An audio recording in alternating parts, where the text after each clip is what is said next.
तो मेरे से पत्रकारों ने पूछा कि कांग्रेस पार्टी पर आपका क्या विचार है। मैंने कहा मैं क्या विचार रखूं, वो विचार कर रखने लायक पार्टी रह गई है क्या कि अब उन पर विचार रखा जाए। बोले नहीं, वो भारत जोड़ो यात्रा में चले। मैंने कहा ऐसा है, नाना तो भारत को तोड़ के गए थे, पर नाना बताओ, धारा 370 जवाहरलाल नेहरू लेके आए थे कि नहीं आए थे? आए थे कि नहीं आए थे? जम्मू कश्मीर को संविधान के प्रोटेक्शन दे करके उसको अलग कानून के तहत रखा था कि नहीं रखा था? और मोदी साहब ने 2019 में धारा 370 को धाराशाही करके कश्मीर को भारत का अभिन्न अंग बना दिया कि नहीं बना दिया? तो ये भारत तोड़ने वाले आजकल जोड़ने चले हैं। ये उल्टी गंगा कब से बहने लग गई? ये कब से उल्टी गंगा बहने लग गई? आप बताइए, मैं कहना नहीं चाहता, लेकिन नेता एक वक्तव्य और एक एक्शन से पहचान में आता है, और उसके बाद आप ऐसा बोलते रहो, जो बोलना है बोलो। ये जो भारत जोड़ो यात्रा में आए हैं ना, मैं आपको एक इनका किस्सा सुनाता हूं। जेएनयू में, जवाहरलाल नेहरू विश्वविद्यालय में छात्रों के बीच में एक नारा लगा। नारा था, अफजल हम शर्मिंदा हैं, तेरे कातिल जिंदा है। लगा था कि नहीं लगा था? ये अफजल कौन है? आतंकवादी। ये अफजल वो है आतंकवादी जिसने पार्लियामेंट की पर अटैक का मास्टरमाइंड था। और राहुल गांधी दूसरे दिन जेएनयू चले जाते हैं, इन्हीं लड़कों के साथ खड़े हो जाते हैं और कंधे से कंधा मिला करके बोलते हैं कि मैं तुम्हारे साथ हूं। और वहां नारे क्या लगते हैं? भारत तेरे होंगे टुकड़े टुकड़े, इंशाअल्लाह इंशाअल्लाह। ये टुकड़े टुकड़े गैंग, अच्छा हम शर्मिंदा है, तेरे कातिल जिंदा है। कौन है कातिल? सुप्रीम कोर्ट का जज जिसने सजाए मौत की सजा सुनाई, भारत का राष्ट्रपति प्रणब मुखर्जी जिसने सजा को अपहेल्ड किया। हम वो शर्मिंदा हैं कि ये लोग जिंदा हैं। ये क्या है भारत? तो ये भारत तोड़ने वाले लोग आज दिन तक राहुल गांधी ने इसका जवाब नहीं दिया है। क्यों नहीं दे रहे?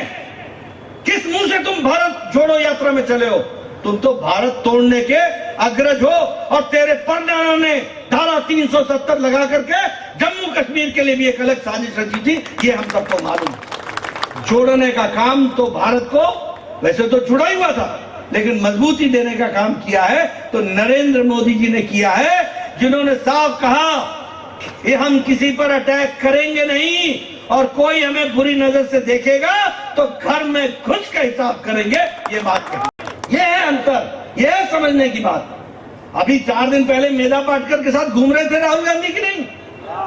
कौन है मेधा पाटकर? जिसने गुजरात के हक हकूकों को छीनने का काम किया।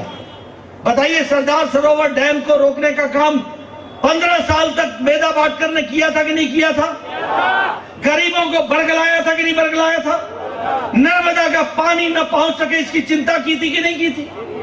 आप लोगों के खिलाफ काम किया था कि नहीं किया था? अगर वो राहुल गांधी के साथ खड़ी होती है तो कांग्रेस पार्टी गुजरात के खिलाफ और विरोधी है कि नहीं है? जरा मेरे को बताइए। ये मुद्दे हैं जिसके बात पर आपको सोचना पड़ेगा। और मुझे हैरानी होती है, ये सब हमारे सौरभ भाई, परमार भाई, हमारी भारती बहन सियाल जी, हमारे शंभू जी, ये जाते थे मनमोहन सिंह के पास, उस समय वो प्रधानमंत्री थे, कहते थे कि ये सरदार सरोवर डैम के दीवार बढ़ा दो, और मनमोहन सिंह बोलता था, अच्छा अभी तक बढ़ा नहीं क्या? अच्छा, ऐसा था कि नहीं? मैं सही बोल रहा हूँ कि नहीं? सौरभ भाई ठीक बोल रहा हूँ? ऐसा अच्छा ये बड़ा नहीं है। अब मुझे जब ये लोग आके बताते थे तो मैं कहता था, ये कैसा प्रधानमंत्री है? ये गुजरात की जनता को क्या समझता है? ये प्रधानमंत्री, इसको पता नहीं। तो वही 2014 में आया तो हमने भी कहा, अच्छा अब तू प्रधानमंत्री नहीं रहा। और 17 दिन के अंदर प्रधानमंत्री मोदी जी बने, 17 दिन के अंदर 17 मीटर ऊंची दीवार की परमिशन आपको मिल गई और नर्मदा का पानी आपके लिए रुक गया। अब दूसरी बात सुना देता हूँ। आजकल क्या है ना, ये नई नए आजकल कंपनियां बड़ी बन गई हैं, मेरा माल बेचो, मेरा माल बेचो। एक नया पार्टी भी आ गई है, एक नई पार्टी भी आ गई है, एडवर्टीजमेंट। एडवर्टीजमेंट, पंजाब का एडवर्टीजमेंट गुजरात पर ठोक दो, दिल्ली का एडवर्टीजमेंट गुजरात पर ठोक दो। कहां का ईंट, कहां का रोड़ा, भानुमति ने कुनबा जोड़ा। क्या क्या क्या मजाक बना रखा है। अब इनका भी आपको रिकॉर्ड सुना देता हूं। ये भी रिकॉर्ड, हमारे पत्रकार बंधु सवेरे सवेरे मेरे से पूछते हैं, मैंने कहा ये सवेरे सवेरे क्यों मेरा मुंह गंदा कराते हो। मैं कुछ शुभ शुभ राम, श्री राम, जय जय राम ये बोलना चाहता हूं, तुम पता नहीं किस किस के नाम मेरे मुंह पर डलवा देते हो सुबह इंटरव्यू लेकर के। अब इनका भी रिकॉर्ड बता देता हूं। के खिलाफ लड़ने पिट करके आए, पिट करके और दिल्ली आके माफी मांगी। दूसरा रिकॉर्ड सुन लीजिए। उत्तर प्रदेश में गए चुनाव लड़ने आम आदमी पार्टी, 350 सीटों पर चुनाव लड़ी और 349 सीटों पर जमानत जब्त करा। फिर ये गए उत्तराखंड में चुनाव लड़ने, फिर लग गए पत्रकार बोलने, यहां तो अब आपका टक्कर आपसे है, आपसे है। मैंने कहा आपसे है क्या? आप तो ऐसा बोल रहे हो जैसे कि बड़ा भारी टक्कर टक्कर टक्कर ये सरकार बना लेंगे। मैंने कहा देखते चलो यार, क्यों चिंता करते हो। वहां का भी बता देते हैं आपको रिकॉर्ड। 70 सीटें हैं, 69 सीट पर ये चुनाव लड़े, 68 सीटों पर जमानत जब्त हो गई। और इनका जो चीफ मिनिस्टर का कैंडिडेट था वो आजकल हमारे लिए गुजरात में और हिमाचल में प्रचार कर रहे थे, हमारे लिए प्रचार, वो हमारे बीजेपी में आ गए। फिर ये गए गोवा। अब गोवा में मैं गया, मैं उतरा एयरपोर्ट पर, बैनर ही बैनर, बैनर ही बैनर, उतरो तो जगह ही नहीं कहीं। मैंने कहा भैया मेरा कमल नहीं दिखता। बोला नड्डा जी यहाँ कमल लोगों के दिलों में है, ये बैनर पर नहीं दिखेगा। मैंने कहा यार भाई क्या है भाई। बोले आगे आगे चलो देखो होता है क्या। 40 सीटें हैं,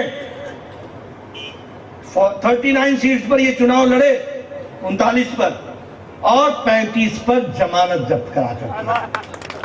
अभी हिमाचल में लड़ने गए, मेरी बात नोट कर लेना, मैं हिमाचल के चुनाव से आ रहा हूं। 68 सीटें हैं, 67 सीटों में ये चुनाव लड़े, 67, 67 की 67 सीटों में 8 तारीख को देख लेना जमानत जब्त होगी। यह इनकी परिस्थिति है। अब यहां की बात कर लो, आज से 2 महीने 3 महीने पहले आजकल बात करो है डाउन डाउन डाउन।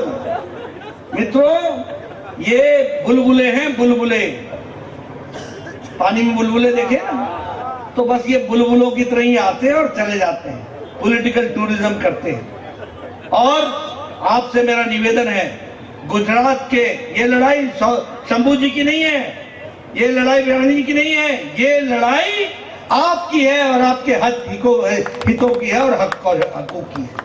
इसलिए मैं आपसे निवेदन करने आया हूं, आप भारतीय जनता पार्टी के कमल के निशान को वोट तो देंगे ही, लेकिन आपके गांव का कोई भी पड़ोसी ना छूट जाए, आपका कोई रिश्ता